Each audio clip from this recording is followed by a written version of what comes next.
కీర్తన గ్రంథం యొక్క శీర్షికను కొద్ది నిమిషాలు మనం ఆలోచించి తర్వాత 98, 99వ కీర్తన ధ్యానంలోకి మనం వెళ్దాం. కీర్తన గ్రంథంలో ఉన్న 150 కీర్తనలో అంశాల వారిగా వెలుగొన్నప్పుడు కృతి కీర్తనలు 60 ఉన్నాయని మనం చెప్తున్నాం. ప్రార్థనా కీర్తనలు ఒక 40 మనకు కనిపిస్తాయి.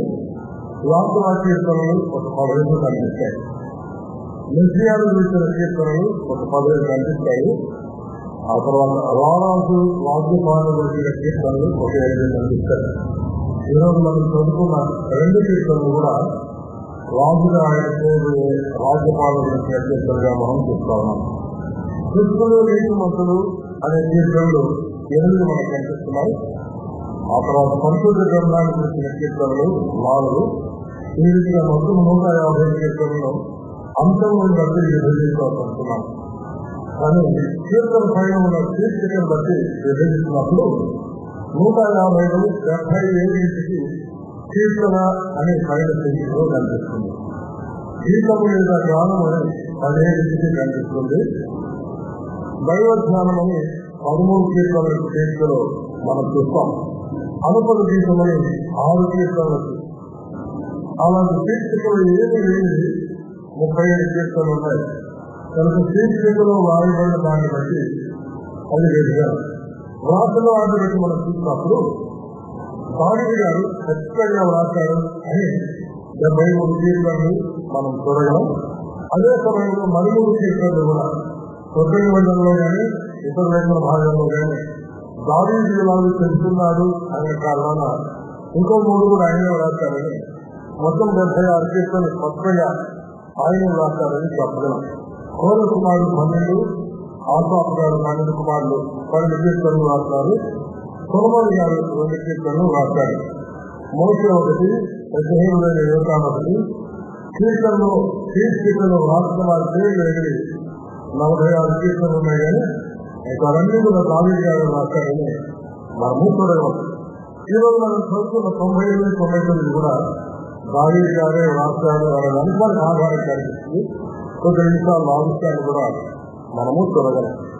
ఈ విధంగా 150 కీర్తనల విభజనలో బైబిల్ గ్రంథంలో ఇంకో విషయం కూడా కందములుగా విభజించబడ్డాన్ని మనం చూస్తున్నాం.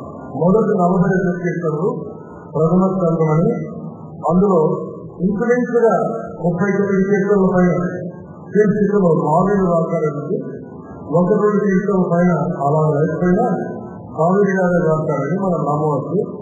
రెండవ స్కందము ద్వితీయ స్కందంలో 31 కీర్తనలు ఉన్నాయి. అందులో కూడా ఎక్కువ భాగం దావీదు గారు రాశారు.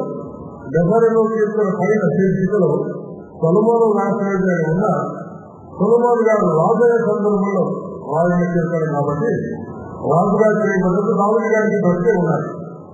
దావీదు గారు కుమారుడు ఇద్దరు కలిసి రాసినట్టు 5 మంది కుమారుని పేరు శీర్షికలో పెట్టారని అనుకోవచ్చు. అందుకే 72 కీర్తన చివరిలో ఇంతటితో దావీదు ప్రార్థనలు ముగిసనే మారింది. కనుక 72 కీర్తనలు రాయిలో ఆయన కూడా భాగమని మనం అనుకున్నాం. తృతీయ స్కందంలో 15 కీర్తనలు ఉన్నాయి. అవి 73 నుంచి 89 దాకా రాబోయిన హిస్టరీ ఆర్డర్ ప్రకారంగా అవి సమకూర్చబడ్డాయని గతంలో మనం చెప్తున్నాం. కనుక హిస్టరీ కాలంలో తృతీయ స్కందము సమకూర్చబడింది. చతుర్థ స్కందము, పంచమ స్కందాలు కొత్తగా లేకపోయినా ఎజ్రా గ్రంథంలో మందిరం నిర్మించి ప్రతిష్ఠించబడింది. ఎజ్రా గ్రంథం 6వ అధ్యాయంలో 14 నుంచి 20 వచనాలు. ఆ సందర్భంగా చతుర్థ స్కందం సమకూర్చబడింది అని మనం చెప్తున్నాం. ఈరోజు మనం చదువుకునే కీర్తనలు అందులో ఉన్నాయి.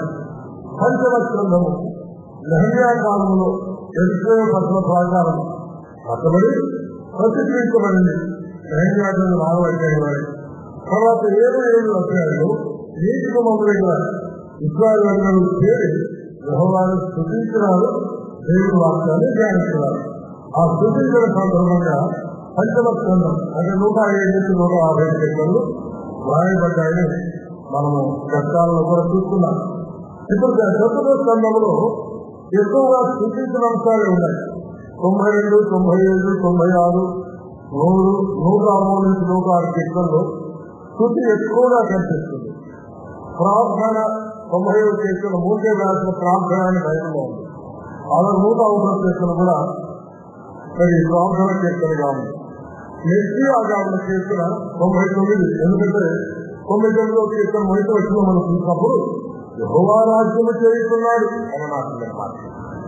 ఆయన రాజ్యపాలన అని కూడా మనం అనుకోవచ్చు. అందుకే రారాజుగా ఆయన చేయబోయే రాజ్యపాలన కూడా ఆ కీర్తన ఉన్నట్టుగా మనము చూస్తూ ఉన్నాం. అనగా 99వ కీర్తన, 99వ కీర్తన, 97వ కీర్తన, ఈరోజు మనం చదువుకునే 2 కీర్తనలు కూడా రాజుగా ఆయన చేయబోయే రాజ్యపాలన గురించిన కీర్తనలు అని మనం చూస్తున్నాం. ఇందులో 104, 105, 106 కీర్తనలు చరిత్రకు సంబంధించినవి. వాటిని గురించిన వివరాలు ఆ కీర్తన వచ్చినప్పుడు మనము చూసుకోగలం.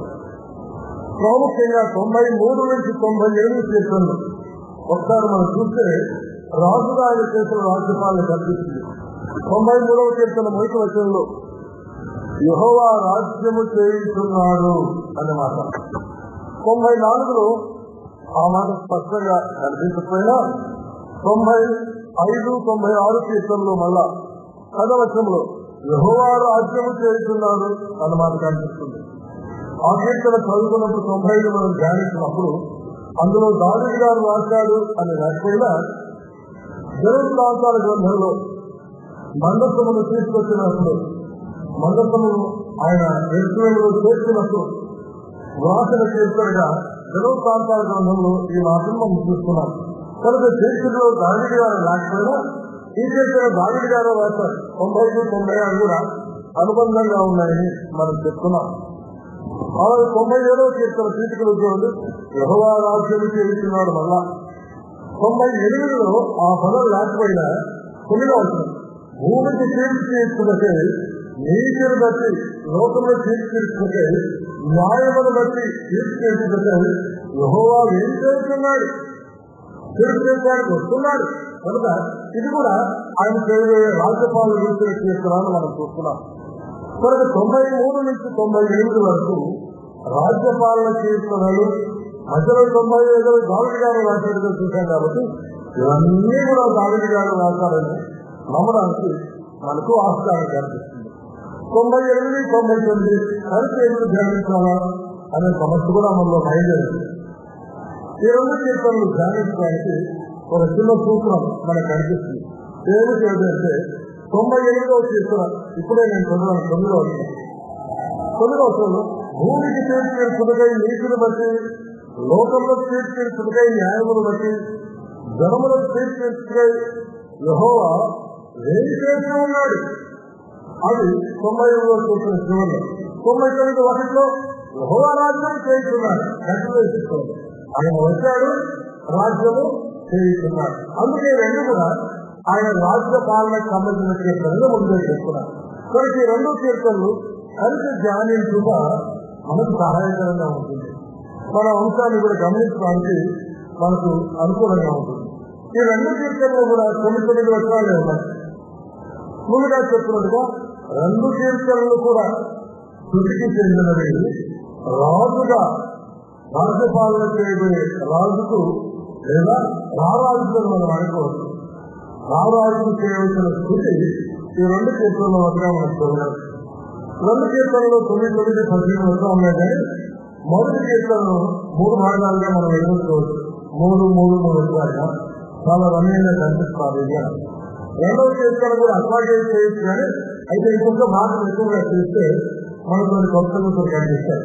మొదటి 3 వచనాలకు భాగాలు, తర్వాత 2 వచనాలు 3 భాగాలుగా చేసి 9 వచనాలు ఈ రీతిగా వెలుగొచ్చి మనము ధ్యానించవచ్చు. అలా ధ్యానించినప్పుడు మనకు అనిపించే అంశాలు ఏంటి అనుకున్నప్పుడు మనం ఒకసారి అందులో మన అంశాలు చూడవచ్చు. 98వ కీర్తనలో స్తుతి యొక్క వివరణ కనిపిస్తుంది. అంత మాత్రమే కాదు, స్తుతి యొక్క ఔన్నత్యము కనిపిస్తుంది. 10 నిమిషాల మనసులో స్తుతి ఎంత ఉన్నతంగా ఉండాలి. ఆయన స్తుతి దేశంలో ఇంకెవరు కూడా ఆయన స్థుతించగలరు. ఆయన స్థుతి ఎంతో టాప్ చేయబోతున్నమాట. ఆ స్థుతి యొక్క ఔన్నత్యము 95వ కీర్తనలో మనకు కనిపిస్తుంది. అందులో మొదటి 3 వచనాల్లో ఎందుకు స్థుతించాలో మొట్టమొదటి కారణం దేవుని యొక్క గుణములను బట్టి స్థుతించాలి. మనము ఎప్పుడైనా ఫలానా వాళ్ళనుకున్నప్పుడు ఆశ చాలా మంచిది, బహుళ విషయంలో మాట్లాడాలి. ఆయన ముఖంలో ఎప్పుడు సంతోషంగా ఉంటుంది, ఎప్పుడూ కోపం లేదు, ఎక్కువ మాట్లాడలేదు. కానీ ఇలాంటి మంచి మాటలు ఉంటున్నప్పుడు మనం ఇంకా విన్నామనిపిస్తుంది. ఆటల గురించి మనం కూడా చెప్తామని మనకు అనిపిస్తుంది.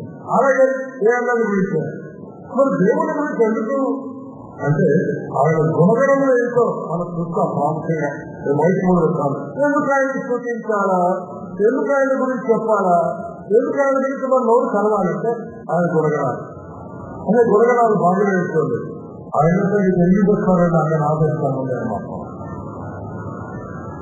కనుక గుణగణములు ఆయనలో ఉండే గుణగణాలు వాటిని బట్టి మనం సూచించాలనేది మనకు 3 రకాల్లో మనకు కనిపిస్తుంది. ఆ తర్వాత ఆయన స్థుతించవలసిన విధం మనకు కనిపిస్తుంది. అందుకే స్థుతి యొక్క ఔన్నత్యం అనుకున్నానే ఎంత అయిపోవాలో ఆయన స్థుతి 2వ భాగంలో 4, 5 వారాలతో మనకు కనిపిస్తుంది. 3వ భాగంలో ఆయన రామయ్యున్న దేవుడు ఇందాక మేము చదువుతున్నాం. తీర్చడానికి, లోకానికి, అనేక తీర్చడానికి ఆయన వచ్చి ఉన్నాడు అంటూ ఆయన్ని స్థుతించాలి అనే మాత్రం 3వ భాగంలో కనిపిస్తున్నారు. కనుక ఈ తీర్చడంతా కూడా స్థుతే ఆయన గుణములను బట్టి స్థుతి అనేది ఉన్నతంగా ఉండాలి అని ప్రతి అంశం 98వ కీర్తనలో మనకు కనిపిస్తుంది. 99వ కీర్తనలో మనం 4 భాగాలు ప్రయాణిస్తున్నాం. ఇందులో కూడా ఆయన గుణాలే ఉన్నాయి. ఏదైతే మరొకరిగా చూసుకుంటే దేవుని యొక్క గొప్పతనము మొదటి 3 వచనాల్లో వివరించబడుతుంది. ఆ తర్వాత ఆయన యొక్క యథార్థత మనకు కనిపిస్తుంది 4, 5 వచనాల్లో. 6, 7 కూడా అదే అనుకోవచ్చు. అయితే ప్రార్థనకు జవాబిస్తున్నాడు అనే యథార్థతను బట్టి ఆయన 6, 7 వచనాల్లో మనకు కనిపిస్తుంది. చివరిగా 8, 9 వచనాల్లో ఆయన నమ్మకత్వమును బట్టి మనం ఆయన్ని స్థుతించాలి. ఆయన గొప్పతనాన్ని బట్టి, ఆయన యథార్థతను బట్టి, ఆయన నమ్మకత్వాన్ని బట్టి మనం ఆయన స్థుతించాలి అని 99వ కీర్తనలో మనం చూస్తున్నాం. కనుక దేవుని గుణములను బట్టి, ఆయన సృష్టించిన విధానాన్ని బట్టి, ఆయన గొప్పతనాన్ని బట్టి, ఆయన యథార్థతను బట్టి, ఆయన నమ్మకత్వాన్ని బట్టి ఆయన స్థుతి ఉన్నతమైనదిగా ఉండాలి అని ఈ 2 కీర్తనలు సారాంశంగా మనము కోరగాలి. వివరాల్లోకి మనం వెళ్తే ఇది మనకు అర్థమైంది. 98వ కీర్తనలో మనం ఇప్పుడే చెప్తున్నట్టుగా దేవుని గుణములను బట్టి ఆయన స్థుతించాలి. స్థుతి చేయవలసిన విధం, ఆ తర్వాత మనకు స్థుతి ఆయన ఎందుకు స్థుతిస్తున్నాడో ఆ విషయాలు చెప్తున్నాం. మంచిది. మొదటి 3 వచనాల్లో ఆయన గుణాలు ఏమిటి? ఆయన గుణాలు, ఆయన గుణాలు అంటే యెహోవా ఆశ్చర్య కార్యము చేసి ఉన్నాడు. ఆయన ఆశ్చర్య కార్యాలు చేసే దేవుడు. కొంతమంది ఎప్పుడు పరిష్కార పనులు చేస్తూ ఉంటారు. వారి గాయపత్రం, వీళ్ళ గాయపత్రం, వాళ్ళ ఆసుపత్రం, వీళ్ళ ఆసుపత్రం, వాళ్ళ మాత్రం, వీళ్ళ మాత్రం, ఇవన్నీ ఆ రకంగా ఆయన మానవుల పట్ల ఆయన చేసే కార్యాలు ఆశ్చర్య కార్యాలుగా ఉంటాయి. కనుక ఆయన గురించి గొప్ప కీర్తన పాడండి. ఇది కీర్తన ముందు వేసుకున్నాం కదా మనము. స్తుతించే సందర్భంగా కీర్తన పాడండి, గొప్ప కీర్తన పాడండి. కొన్నిసార్లు కొత్త కీర్తనలు అంటే మనకి ఇష్టపడదు, మనకు రావు కాబట్టి. నెంబర్ 1 నేర్చుకోవడానికి కష్టమని, ప్రాక్టీస్ చేయడం కష్టమని, వాయిద్యాలు వాయించేవాళ్ళు కూడా దాన్ని సరిగా డెవలప్ చేసుకుని ట్యూనప్ చేసుకుని ఇంకా పర్వానికి చెప్పండి ఉంటుంది. కాబట్టి కొత్త ఎందుకు వెళ్ళా అనేవాడు కూడా ఉన్నారు. కానీ ఈ దేవుడు ఎవరు? మన కొరగా ఆశ్చర్య కార్యాలు చేస్తూ ఉండగా కొత్త రీతిగా అలా కొత్త రీతిగా అంటే అర్థం పట్టడం లేదు అనగా దాని అర్థం కాదు. మనం ముందే వచ్చాం. ఆయన గుణాలు ఎదుగుతూ రోజు మనం ఎదుగుతూ ఉండాలి, రోజు ఎదుగుతూ ఉండాలి. ఆయన గుణాలు మనం ఎంత ఎదిగినా కూడా ఆయన ప్రేమ అనే గుణం అనుకోండి. ఎస్పీ పత్రిక 3వ అధ్యాయంలో 13 నుంచి 15 వచనాల్లో ఆయన ప్రేమ లోకెంతో, పొడవెంతో, ఎత్తెంతో మానవ జ్ఞానానికి ఏమించింది. అక్కడికి మానవ జ్ఞానంతో మనం ఎంత వెతికినా ఇంకా సంపూర్తిగా మనకి దొరకాలన్నమాట. మనకు వెతుకుతూ ఉండాలి. వాటన్నిటి చెప్పున ఆయన మనకు తీర్చిస్తూ ఉండాలా. కొత్త తీర్పులను కూడా వాస్తూ ఉండాలి. ఏదో రమ్యత కొరకు, అలంకారం కొరకు, అక్షర ప్రాప్తి కొరకు అలాంటివి కాదు. కొరసారి అలాంటివి మనకు సమాజంగా నవ్వుకుంటుంది. అలాంటివి కాకుండా వాటిలో ఉండవలసిన ఆయన గుణాలు, ఆయన గుణం ఉండాలి.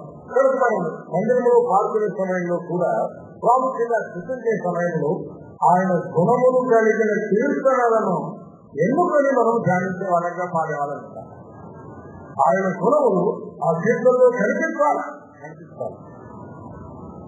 మొట్టమొదటి గుణం ఏంటంటే ఆయన దక్షిణ హస్తము, ఆయన పరిశుద్ధ బాహువు ఆయనకు విజయము కలగజేసి ఉన్నది.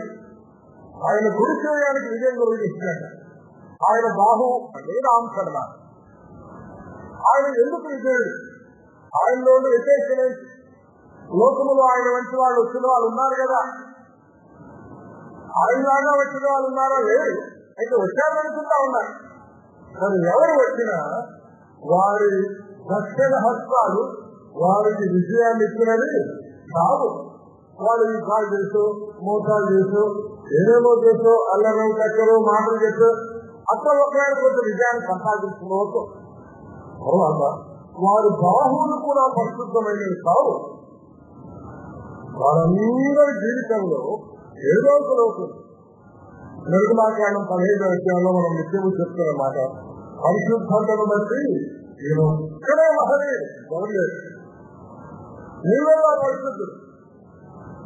అధికారుల నుంచి నడివెచ్చి వరకు పాపము చేత రోగము చేత నిండిన మానవుని కలిగే లోకానికి అధికారులను కొని నడివెచ్చే వరకు ఏ లోకం ఏం కాదు, పరిశుద్ధుడు అని పిలువబడ్డవాడు. తర్వాత మనం చూస్తాం 99వ కీర్తనలో పరిశుద్ధుడు పరిశుద్ధుడు పరిశుద్ధుడు పరిశుద్ధమైన నివాసం కలిగిన వాడు అని 4 పర్యాలు అక్కడ కనిపిస్తుంది. అలాంటి పరిశుద్ధుడు ఈయనొక్కడే, పరిశుద్ధమైన బాహుడు ఈయనొక్కడికే ఉందన్నమాట. ఆయన దక్షిణ హస్తాలు అంటే ఆయన గురించి ఆయన చేయగానే మనకేం గుర్తొస్తుంది? వారు నా చేతులను నా పాదములను పొడిచి ఉన్నారు. మానవాళి కొరకే చేతులు పాదాలు పొడిపించుకుని గాయపరచబడిన వాళ్ళు ప్రపంచ చరిత్రలో ఉన్నారా? ఒక్కరు కూడా లేదు. మాటలు చెప్పిన వారు ఉన్నారు, భోజనాలు పెట్టిన వాళ్ళు ఉన్నారు, వధించిన వాళ్ళు ఉన్నారు, భూమించిన వాళ్ళు ఉన్నారు, యుద్ధాలు చేసిన వాళ్ళు ఉన్నారు, ఒకరిని కాపాడడానికి ఇంకోని చంపిన వాళ్ళు ఉన్నారు. కానీ కుడి చేసి దక్షిణ హస్తాన్ని బాహువును ఇచ్చిన వాడు ఆయన ఒక్కడే. డ్రాయింగ్ మాస్టర్లు ఎన్ని చిత్రాలు చూసినా అదంతా కూడా తక్కువే మనకు అర్థమైంది. అయినా కొన్ని మనం చూడచ్చు. ఆయన చేతులు గొడవపడ్డాయి. కొద్దిమంది ఆయన మనిషిలో మేకులు కొట్టారంటా ఉన్నారు, కొద్దిమంది అరిచేతుల్లో మేకులు కొట్టారంటా ఉన్నారు. అయితే స్పష్టమైన రుజువు మనకు లేదు. ఏమైనా వారు నా చేతులను పొడిచిన మాట మనకు ఆధారంగా ఉంది. ఆ చేతుల్లోంచి కారిన రక్తము మనకు ఆధారంగా ఉంది. ఆ రక్తం ఏసు రక్తం. ఏసు రక్తమే ప్రపంచంలోని మానవులందరినీ ఆయన అపవాది నుంచి జయించడానికి సహాయకరంగా ఉంది. ఇంకెవ్వరు ఆ పని చేయలేదు కాబట్టి ఎవరు కూడా మనల్ని మన పాపం నుంచి విడిపించలేదు. కొన్నిసార్లు మనం ప్రార్థన చేస్తున్నాం, అది ఎక్కువసార్లు ప్రార్థిస్తాం. యేసు ప్రభు వారి లోకానికి మానవులకు మేలు చేశారంటే మా దేవుడితో మేలు చేశారని వాళ్ళు కొద్దిగా కొత్త కాన్ఫరెన్స్ లో యేసు ప్రభు నా జీవితానికి మేలు చేశారు, అనుగుణాన్ని ఇచ్చాడు అని చెప్పినందుకు ఆయన లేచి ఇంకో దేవుడితే చెప్పి ఆయన కూడా మేము అడిగినందుకు మాకు ఇస్తున్నాడు అన్నారు. ఇక మనం ఏం చెప్పగలం? అంటే వాళ్ళు పొందిలో చేయాలి, ఎవరు ఇచ్చారో వాళ్ళకి తెలియదు. అయితే మా దేవుడు మానవాళి పాపము కొరకై శరీరంలో గాయపరచబడి రక్తమంతా చిందించాడు అంటే అలాంటి మాట చెప్పడానికి వాళ్ళకెవరి కూడా చేస్తారు. మా దేవుడు సమాధి చేయబడ్డాడు, మా దేవుడు సమాధి చేయబడ్డాడు.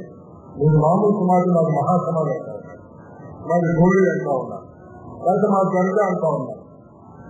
కానీ మా దేవుడు తిరిగి నిలిచాడు అంటే దానికి జవాబు లేదు. మా దేవుడు రక్షణేశ్వరం, మా దేవుడు బాహు మాకు విజయం ఇస్తుంది. దానికంటే పాపానికి అపరాధానికి శిక్షకు బాధితులమై ఉంటుంది. వాటిని మేము విడిపించిన వాళ్ళు ఎవరు లేదు. రోగాలు కూడా ఆశ్చర్యకరంగా పాపాంశమైన వాటి కూడా విడిపించగలిగిన వాడు విడిపించిన వాడు ఎవరే. ఈయనను విమర్శించడానికి ఈయన మార్గాలు తప్పుపడడానికి ఎంతో మంది ప్రయత్నించినా ఆయన చేసే కార్యాల వైపునకు ప్రపంచమంతా ఆకర్షించబడుతున్న కారణాలు ఎవరు ఏం చేయలేకపోతున్నారు, ఎవరు మాట్లాడలేకపోతున్నారు, ఎవరు కూడా ఏమి చేయలేకపోతున్నారు. ఆయన దర్శనార్థం ఆయన కుడి చేయి, ఆయన బాహు, ఆయన రెండు చేతులు కావాలంటే పొడవుబడిన చేతులు, పొడవుబడిన చేతులు. ఈ చిత్రకారుడు చేతులు మధ్యలో పోతారని ఆయన చిత్రంలో జరిగించారు. కానీ పొడవుబడిన చేతులు మనకు ఆపి ఆయన ఎదురు చూస్తా ఉన్నారు. విశాఖలో లోబడిన వైపు దినమంతా నా చేతులు కాదు. 24 గంటల్లో 6 లేదా 8 లేదా 10 గంటలు మనం శుభ్రంగా నిద్రపోతున్నాం. మనం నిద్రపోయినా ఆయన చేతులు మాత్రం మన వైపు ఉన్నాడు. దినమంతా కూడా ప్రతిదినం కూడా సంవత్సరం కూడా అది 16, 20, 30, 40, 50, 60, 70 ఏళ్లలో ప్రభువుకు మనిషి ఎక్కువ అన్నారే అంతవరకు కూడా ఆయన మన పట్ల చేతులు కాసే ఉన్నారు. తన గాయాలు చూపిస్తా ఉన్నారు, తన గాయాలు చూపిస్తా ఉన్నారు. ఆయన పరిశుద్ధ బాహువు ఆయనకి ఈ లోకంలో ప్రేమించినట్టుగా మనం చూస్తున్నాం. ఆయన పరిశుద్ధ బాహువు అనేకలను ఆకర్షించింది. అదే ముందులో ఇక్కడ సత్యం అన్నమాట. ఆయన చేసిన అనేక మహత్కార్యాల్లో మొట్టమొదటి మహత్కార్యమిది. ఆయన బాహు సూచించేయని ప్రజలు ఆకర్షించే లోపలన్నారని ఆయన చేస్తున్నారు. ప్రధాన యాజకులు ఒకసారి ఆయన దగ్గర సంతులు పంపిస్తే బంధువులు పంపిస్తా ఉన్నది. లోకమంతా ఆయన వెంటపోతా ఉందయా, నాకు ఏం చేయగలుగుతున్నారు. లోకం ఆయన వెంటపోతా ఉంది. ఎవరైతే ప్రపంచంలో 250 దేశాలు ఉన్నాయి. ఆయన వెంబడించిన క్రైస్తవులు లేని దేశమంటూ లేదు. మహమ్మద్లు లేని దేశం విచిత్రం. మహమ్మద్ల జనాలు ఎక్కువైనా మహమ్మద్లు లేని దేశాలు కూడా ఉన్నాయి, హైందవులు లేని దేశాలు ఉన్నాయి. కానీ క్రైస్తవులు ఆయన వెంబడించిన వారు లేని దేశం ఒక్కరు, చిన్నది కానీ గొప్పది కానీ ఎక్కడ కూడా లేదు. ఆయన బాహువు ఆయన విజయించింది. సోమాకి అనుమానం వచ్చింది. ఆయన కూడా మృతులు నా నీరు పెడితే తప్ప, ఆయన పక్కలో నా చేయి పెడితే తప్ప నేను నమ్మనున్నాయి. సోమారా నా మేకులు దొరుకుతుంది. ఎక్కడో మనిషిలో చేతులు మనం తెలియదు. నా పక్కలో గాయం చేయబెట్టాను చెట్టు గాయమైన చేయబెట్టి లోపల పెట్టి లాగితే ఏమైతుంది సోమా తెలియదు. కొన్నిసార్లు మనం విన్నా ఉంటాం, ఆయన చేస్తూ ఉంటాం, ఇంకా గాయపడుతాం, ఇంకా బాగుపడతాం. సోమా జీవితం మార్పులేదు. ఆ గొప్ప దేవుడు తన కొరకే చేసిన కార్యాన్ని, ఆశ్చర్య కార్యాన్ని తన జీవితాలను మరవలేదు. అందుకే ఈ దూరం భారతదేశాన్ని చెప్తున్నారు. ఈ రోజు క్రైస్తవ్యాన్ని మన దేశంలో నిలబడి దేవుడు ఏది తీసుకెళ్తున్నామంటే మొదటి కారణం ఆయన. ఎవరి దేవుడు? ఆశ్చర్య కార్యాలు చేసే దేవుడు. తాను చేసిన ఆశ్చర్య కార్యముల ద్వారా లోకమును జయించిన వాడు. రెండవ వచనంలో వివరంగా వస్తుంది. యెహోవా తన రక్షణ వెల్లడి చేసి ఉన్నాడు, అన్య జనుల ఎదుట నీతిని బయలుపరుచు ఉన్నారు. ఈరోజు ప్రపంచంలో ఆయన నమ్మిన వాళ్ళు యూదుల కంటే అన్ని ఎక్కువ ఉన్నారు. యూదులు కొద్ది మంది నమ్మింది. యూదుల మనసు ఇస్రాయేల్ మనసు స్వాధీనం చేయబడింది. అయితే అన్య జనులకు తన నీతిని బయలుపరుచున్నాడు. వీరునే అన్యులే. దేవుని దృష్టిలో 2 విభాగాలు, యూదులు, అన్యులు. అయితే యూదుల్లో నుండి, అన్యుల్లో నుండి తన కొరకై ప్రత్యేకించబడిన వారు మూడవ గుంపులుగా. మనముందు చాలా గుంపులు ఉన్నాయి. అయితే దేవుని దృష్టిలో 2 గుంపులు, ఆ 2 గుంపుల్లో నుంచి మూడవ గుంపు వస్తుందన్నమాట. అందులో ఒక గుంపు అన్ని జనులు, అన్ని జనుల యువత తన నీతిని బయలుపరుస్తూ ఉన్నారు. మనం ఇంకా తెలుసుకున్నాము. మరి మిగిలిన వాళ్ళు అన్ని జనులకు దేవుళ్ళైనా దేవుళ్ళని పిలువకుండా తమ నీతిని వాళ్ళు బయలుపరచలేకపోయారు. నీతిని బయలుపరిచిన వాళ్ళు ఒక్కడే. అందుకే ప్రపంచంలో ఎవరు కూడా ఆయనలో నీతి లేదు అనడానికి ఎవరికి గుండె లేదు, పొరపాటు నిరూపిస్తలేదు. మన నీతి బయలుపరచబడింది, ట్రాన్స్పరెంట్, ఏమి రహస్యం లేదు. మరణమే లేదు, ఆయన జీవిత మరణమే లేదు.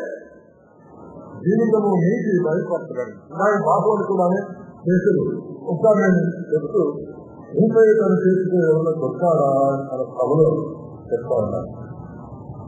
కొట్టలేదు కదా, చంపడానికి వచ్చిన మంత్రం చెయ్యి వెళ్ళిపోతే ఆ చెయ్యి చేస్తే ముట్టి బాగు చేస్తుంది.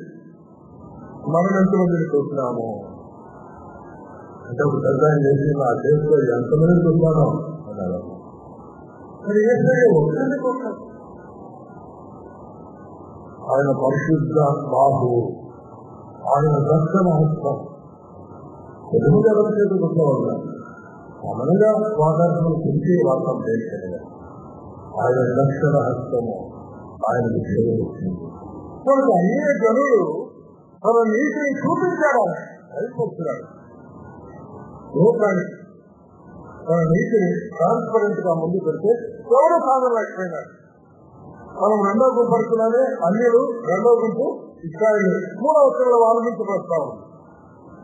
ఇస్రాయేలు సంతతికి తాను చూపిన కృప విశ్వాసకులను ఆయన జ్ఞాపకము చేసుకుని ఉన్నాడు. ఇస్రాయేలా మీరు పరిపాలనాలే అయితే నేను మీకు కృప చూపుతానని వాగ్దానం చేశాను, నా విశ్వాసకుని జ్ఞాపకం చేసుకుంటా ఉన్నాను.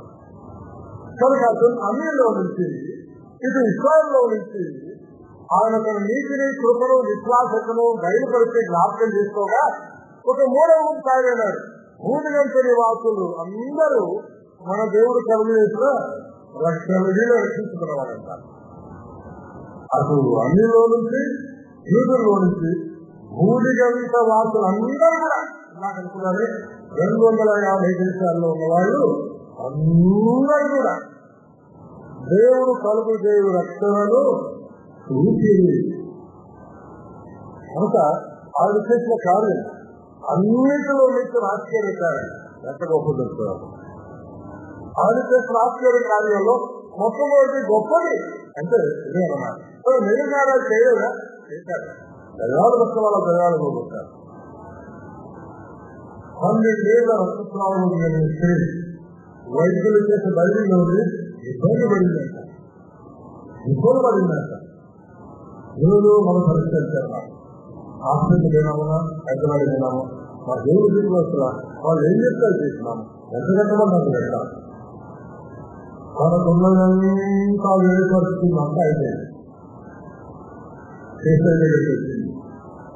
ప్రతి తెలుగు మాత్రమే వచ్చింది.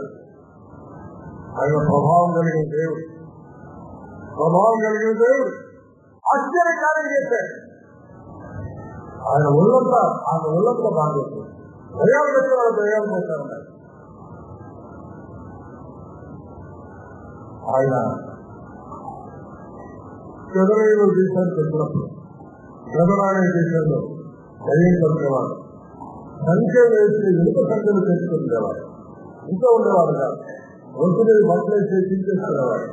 పరాజులో ఉండకపోయి వారు కొరికే సముద్రము మాపి ఆయన పక్కలో ప్రవేశించే వారన్నారు. ఎదురుస్తున్నాడు వారు 2000 దయ్యాలు అనుకున్నాం. ఎందుకంటే అన్ని పందులో ప్రవేశించారంటే కనీసం ఒక పందులో ఒడినా ప్రవేశించారు. అందుకని ఎక్కువ ఉన్నారు. కనుక అపవాది మానవ జీవితాలను బంధించగలరు ఎంతమంది కనుక సైన్యంగా వాడుతుంటారు.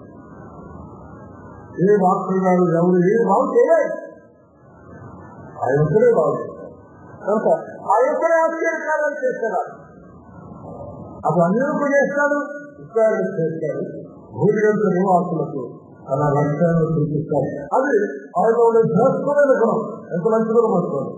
ఈ గుణములు అన్నింటినీ బట్టి, అంటే ఆయన నీతిని బట్టి, ఆయన కృపను బట్టి, ఆయన విశ్వాసతను బట్టి, ఆయన కలుగు చేసిన లక్ష్యాలను బట్టి మనం ఆయన సూచించవలసిన వారినే ఉన్నాం.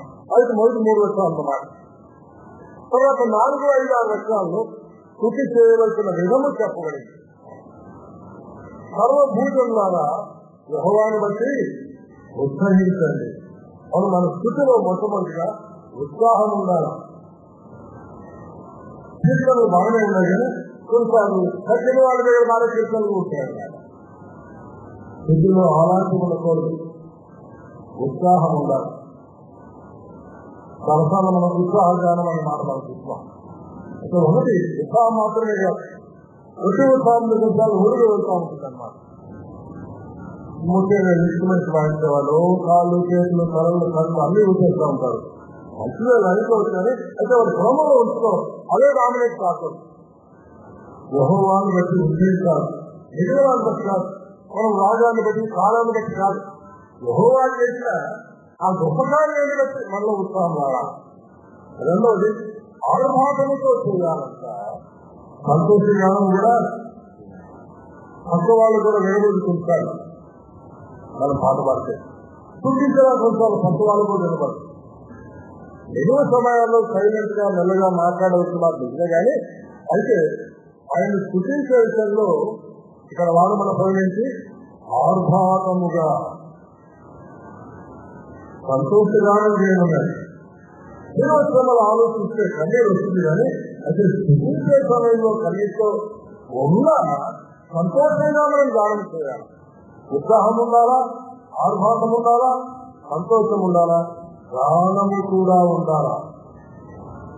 3 లక్షల్లో కొత్త కీర్తన ఉండాలా అనుకున్నా కదా, కొత్త కీర్తన ఉండాలి. తర్వాత ఉన్నాడు అదే మాట, కీర్తన పాడుడి, కీర్తన పాడుడి. పైన గానము చేయుడి, కీర్తన పాడుడి. 5వ వచనంలో కొత్త ఉన్నాయి. సితారాలు తీసుకోరండి, ఈ సితారాలు తీసుకురండి. మరో సరికి వెళ్ళినప్పుడు సితారాలు తీసుకొచ్చేవాడు వాడు. ఆయన కీర్తనలో ఉంది ఆ సితారాలు పెట్టకు ఎగిరిచేశాడు. ఎందుకు అక్కడ ఉత్సాహం లేదు, అక్కడ సంతోషం లేదు, బాధితులుగా ఉన్నాడు, ఏడుపు, ఎప్పుడు విమోచన, ఎప్పుడు బయటపెడతాము అనే దేశంలో మేము కీర్తనలు పాడము. తర్వాత మనం ఆ కీర్తన పడుతున్నాం చెప్పారు. కానీ ఇప్పుడు దేవుడు చేసిన ఆశ్చర్య కార్యాన్ని బట్టి ఇతర స్వరములతో యెహోవాకు స్తోత్రగీతము పాడండి. ఎన్ని మాటలు వస్తుంది. ఉత్సాహం ఉండాలి, ఆర్భాటం ఉండాలి, సంతోషం ఉండాలి, గానం ఉండాలి, కీర్తనలు ఉండాలి, వికారాలు ఉండాలి, వికారాన్ని స్వరమెక్కించాలి, స్తోత్రం ఉండాలా, గానము, గీతము, కీర్తన ఎన్ని పర్యాటనలు వాడుతున్నాడు వాడు. సితారాలు తీసుకొని సంగీత స్వరములతో, సంగీతం కూడా అన్ని పాపంలో కొన్ని సంగీతాలు కూడా ఉన్నాయి.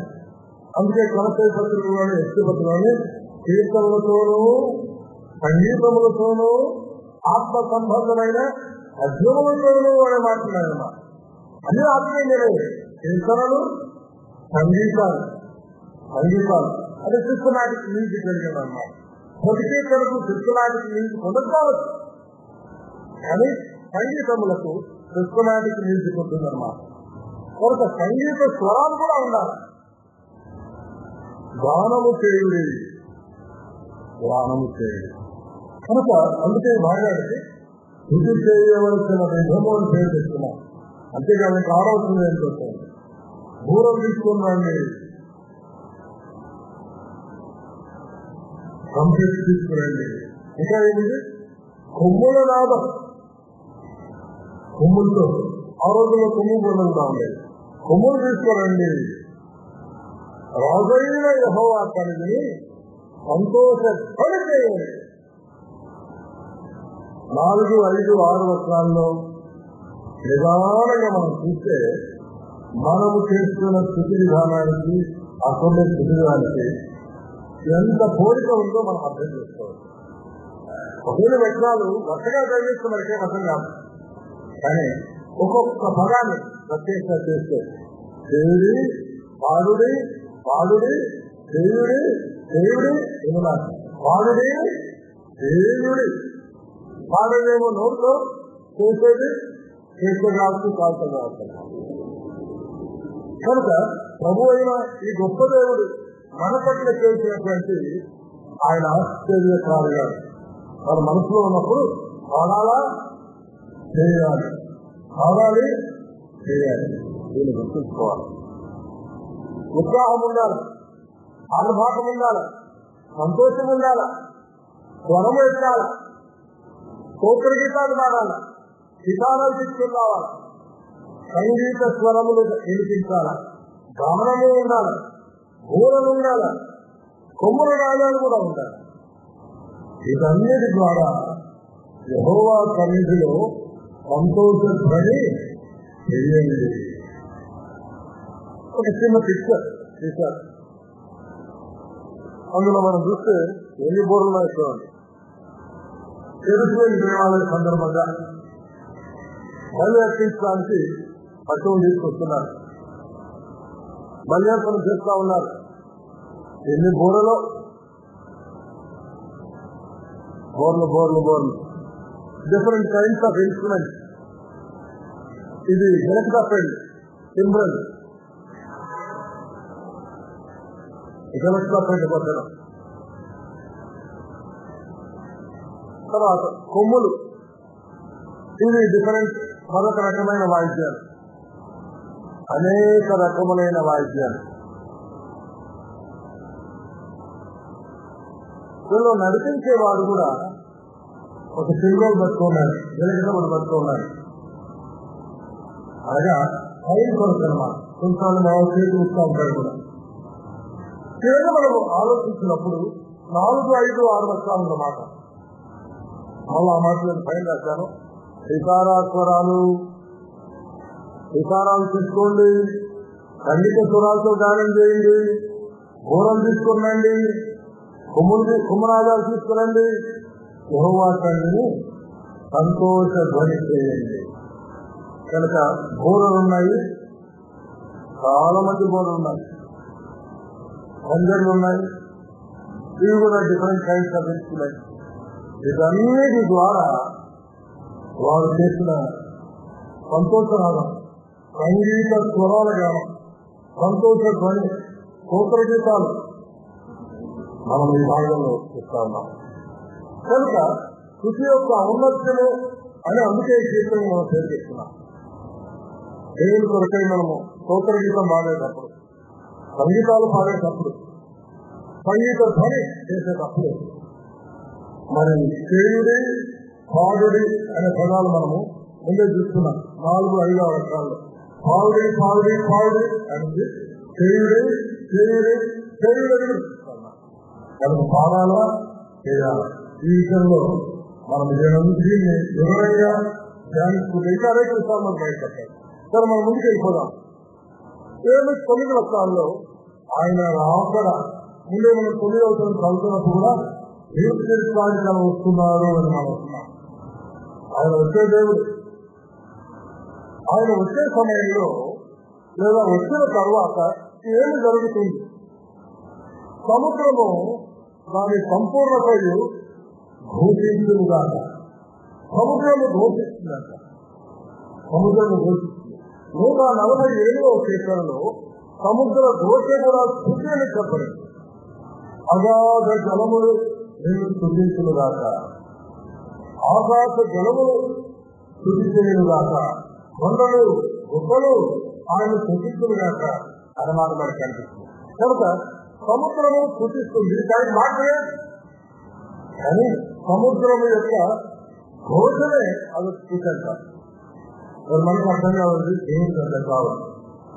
సముద్రం యొక్క ఘోష ఆలోచనప్పుడు చెప్పిన మనం తీసుకెళ్తే ఆలోచనప్పుడు శబ్దం వస్తూ ఉంటుంది. తుఫాను సమయంలో శబ్దం మొత్తం. సముద్రము దాని సంపూర్ణత ఘోషించునుగాక. అనగా సృష్టి ఆయన ఏ రీతిగా స్తుతిస్తున్నారు. లోకము అంటే ఇక్కడ ఎందుకు భూమి అని నేను వ్యాఖ్యానంటే, ఆ తర్వాత నివాసులు అని మరలా ఉంది. లోకము దాని నివాసులు. లోకం అంటే లోకములో ఉండే జనులు కలిసి ఉంటారు. అయితే రెండు వేరువేరుగా చెప్పండి. లోకమును నివాసులను కేకలు వేయుదురుగాక, లోకమును దాని నివాసులను కేకలు వేయుదురుగాక. అంటే లోకములో నివసించే జనులు కేకలు వేస్తారు. లోకం అంటే భూముల కేకలు వేస్తుందా? వేస్తుంది. ఇవన్నీ మనకు అర్థం కాదు. అయితే ఆయన సృష్టించే విషయంలో అటు సముద్రము ఇటు భూమి కూడా ఇన్వాల్వ్ అయింది. తర్వాత నివాసులు మాత్రమే కాదు, ఆయన సన్నిధిని నదులు కప్పట్లు కాక, నదులు కప్పలు ఉంటాయి. ఆ నదులు ప్రవేశించే దగ్గర కూడా ఒక గడ్డ నిలిపిస్తా ఉంటుంది. అది కూడా యూనిఫామ్ ఉంటుంది. ఎక్కడో రాయి మధ్యలో ఉందనుకోండి, అది ఎగేటప్పుడు కప కప కప కప అనుకుంటా ఉంటాయి. కాబట్టి నీటిలో వస్తున్నాయి. మనం కూడా పాటలు పాడేటప్పుడు టైం కొడుకొని మన తెలియనట్టుగానే చేతులు వెళ్తూ ఉంటాయి, కాళ్ళు వెళ్తూ ఉంటాయి. మ్యూజిక్ ఏం చేస్తుంది వాళ్ళకైతే చేతులు వెళ్తా కాళ్ళు వెళ్తూ ఉంటారు. ఒకసారి హైదరాబాద్ బస్సులో పోతున్నాను నేను. మద్రాసు దాటింది. డ్రైవర్ గారు స్పీడ్ మీద సప్లై వస్తా ఉన్నారు. జాగ్రత్త ప్రామాణిస్తా ఉంది. ఆయనకు అదంతా ఇంట్రెస్ట్ అనమాట. అందరూ ఇక్కడ పోతున్నారు. ఆయన ఒక్కరు పాడుకుంటూ స్పీడ్ మీద సప్లై ఉందని కొట్టుకుంటారు. ప్రపంచం వస్తున్నాం. ఎవరు నదులు చెప్పని కొడుతున్నాయి. అంటే సముద్రము ఘోషిస్తుంది, నదులు కూడా చెప్పని కొడుతున్నాయి. లోకము కేకలు వేస్తుంది, అందులో నివాసులు కేకలు వేస్తున్నారు. ఆ తర్వాత కొండలు కూడి ఉత్సాహధ్వని చేయుగాక. అంటే భూమి, కొండలు, సముద్రము, నదులు, అందులో నివసించే నివాసులు ధ్వని చేయాలి, చప్పట్లు కొట్టాలి, కేకలు వేయాలి, ఘోషించాలి. అందుకే ఈ కీర్తనకి మనము స్థితి యొక్క ఔన్నత్యాన్ని చేస్తున్నాం. బహుశా గాంధీ గారే రాశాడు అని మనం అనుకున్నాం. అట్లయితే స్థితి యొక్క ఔన్నత్యాన్ని ఆయన ఎరిగినవాడు. అందుకే జనుల ప్రాంతాల గనువులు శుద్ధి చేయి విధములు ఆయన ఏర్పరిచారు. ఆసాపు వంశీయులు నీరు పనిచేయాలా, నీరు పనిచేయాలా, నీరు చేయాలా, నీరు చేయాలా, నీరు చేయాలా, నీరు చేయాలా అన్నిటినీ ఆయన జనుల ప్రాంతాల గనువులు స్పష్టంగా ఆ మాటలు మనకు కనిపిస్తాయి. మంచిది. ఈ మాటలు చెబుతూ 9వ అధ్యాయం భూలోకానికి వచ్చే సందర్భం రారాజుగారిని పాలన చేయడానికి వస్తాడు. ఎందుకు వస్తాడు? భూమికి తీర్పు తీర్చడానికి. ఇంకొంచెం వివరంగా చూద్దామా? అదే మాట. భూమికి తీర్పు, లోకానికి తీర్పు, జనములకు తీర్పు తీరుస్తాడు. భూమికి ఏమి తీర్పు తీరుస్తాడు? భూమి పాపం చేయలేదు, వాళ్ళ పాపం చేయలేదు. ఆదికాండ 3వ అధ్యాయంలో పాపం చేసింది ఆదాము, ఆయన భార్య అవ్వ. కానీ ఆయన ఏమన్నాడు? నీరు నిమిత్తమైంది నేల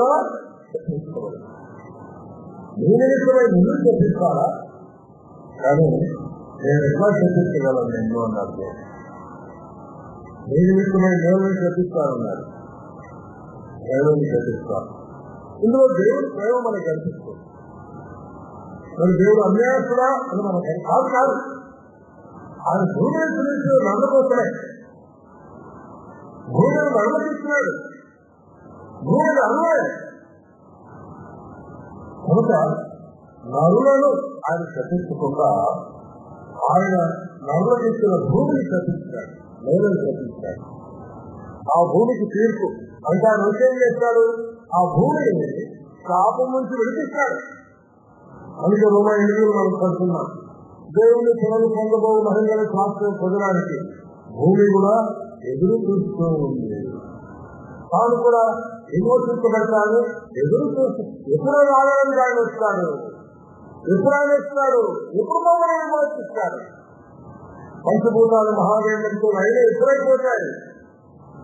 ఆకాశము భూమి నూతనముగా ఎప్పుడు మార్చబడతాయి. ప్రకటనలో 20వ అధ్యాయంలో నూతన ఆకాశము నూతన భూమి ఉంది. కానీ నేను అప్పుడు వాళ్ళు చెప్తున్నారు, నూతనముగా చేయబడిన ఆకాశము భూమి అంటాం. కఠిన అనే పదము కఠిన అంటే నూతనముగా చేయబడిన తీసివేయబడ్డం కదన్నా, దాన్నే మాట్లాడమన్నమాట. భూమి నూతనముగా చేయబడుతుంది, ఆకాశము నూతనముగా మహాదైవంతో అయినైపోతుంది. అంటే బంగారు అగ్నిలో వేసి బాగా కాలినప్పుడు ఇంకేడు అంతా పోయిన తీరులో అసలు భూమి ఆకాశాలు కూడా నూతనముగా చేయబడతాయి. ఆ తీర్పు కొరకై భూమి ఎదురు చూస్తూ ఉంది, లోకమే ఎదురు చూస్తారు, జనములు ఎదురు చూస్తున్నారు. అయితే ఆయన తీర్పులో ఉండే 2 ప్రాముఖ్యమైన ఆయన గుణాలు కనిపిస్తున్నాయి. ఆయన నీతిని బట్టే తీర్చిస్తారు, న్యాయమును బట్టి జన్మ తీర్చిస్తారు. లూకాసు వార్త 18వ అధ్యాయంలో అన్యాయస్తుడైన న్యాయాధిపతి కూడా ఉంది. దేవులో న్యాయాధిపతి, గుణమేమో అన్యాయస్తుడు. కానీ అలాంటి వాడు కాదు. న్యాయమును బట్టి తీర్పు తీర్చు న్యాయాధిపతి, నీతిని బట్టి తీర్పు తీర్చాయన తీర్చుదకై యెహోవా ఏం చేసి ఉన్నారు వచ్చేసాడంట.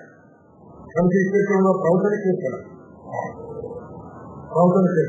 యెహోవా ఏం చేసి ఉన్నాడు అని 9వ వచనం ముగించి 99వ వచనం మొదలు యెహోవా రాజ్యము చేస్తున్నాడు అని కంటిన్యూషన్. అందుకే 2 కలిసి చదువుకోవాలని అనుకున్నాం. ఆయన ఏం చేసి ఉన్నాడు, నెక్స్ట్ ఆయన చేసుకొని రాజ్యం చేస్తాడు. చిన్న చిక్క రాజ్యం కాదు, కొద్దికాలం రాజ్యం కాదు, 1000 ఏళ్ళు రాజ్యం చేయబోతాడు. అందుకే ఆయన ఒంటి రావాలనుకుండా రారాధనాలని చెప్తున్నా ఉన్నాం. అంతే ప్రసారం మనం చెప్తున్నప్పుడు రారాజుగా ఆయన చేయబోతున్న రాజ్యపాలన గురించి అని చెప్తున్నాం. రాజుగానే అయితే రారాజుగా మన భక్తుల భాగంలో యెహోవా రాజ్యం చేస్తున్నాడు. ప్రతి రాజు కాదని ఏ రాజు కూడా ఇంతకాలము ఆయన పరిపాలించిన వారు కాదు. చరిత్రలో ఎవరో కాదు నువ్వు వీళ్ళు పరిపాలించాలనుకుంటే ఎక్కడ పరిపాలించాలో అనేక దర్శనాలు మనకు అనుమానం. వాళ్ళ యూదా రాజులు మాత్రం ఎవరు ఎక్కువ కాలం పరిపాలించడం లేదు. 40 అంటే కొంచెం ఎక్కువ. మనుషులు మాత్రమే 55 ఏళ్ళు పరిపాలించారు.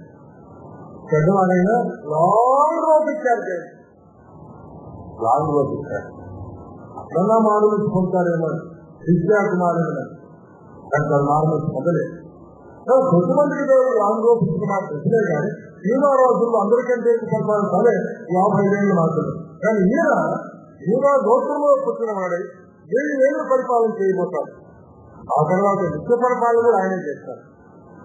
కానీ 99వ కీర్తనలో మరికొన్ని విషయాలు మనం చూసుకోవాలా అని మనం అనుకున్నాం కదా. 99వ కీర్తనలో 4 భాగాలుగా చూసుకున్నప్పుడు మళ్ళా ఇక్కడ కూడా ఆయన గొప్పతనాలు కనిపిస్తాయి. మొదటి 3 వచనాల్లో 4-5 వచనాల్లో ఆయన యథార్థత కనిపిస్తుంది. 6-7 వచనాల్లో ప్రార్థనకు ఆయన ఇచ్చే జవాబు కనిపిస్తుంది. 8-9 వచనాల్లో ఆయన నమ్మకత్వము కనిపిస్తుంది. వీటన్నిటి బట్టి మనం ఆయన స్థుతించాలా అనే అంశాన్ని మనం చూస్తున్నాం. ఏమిటి ఆయన గొప్పతనం? ఆయన గొప్పతనం ఏంటి? 1, 2, 3 విషయాలు ఒక ఆర్ధంలో నేను చెప్పాను, అర్థమైంది.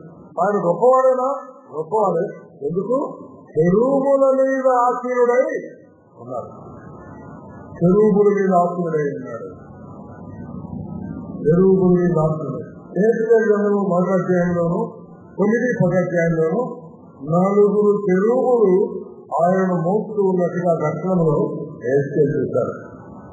మొదటి అధ్యాయంలో జీవులు ఉన్నాడు కానీ 9-10 అధ్యాయాలు వస్తే ఆ జీవులు చెరువులను నేను గుర్తించాను అన్నారన్నమాట.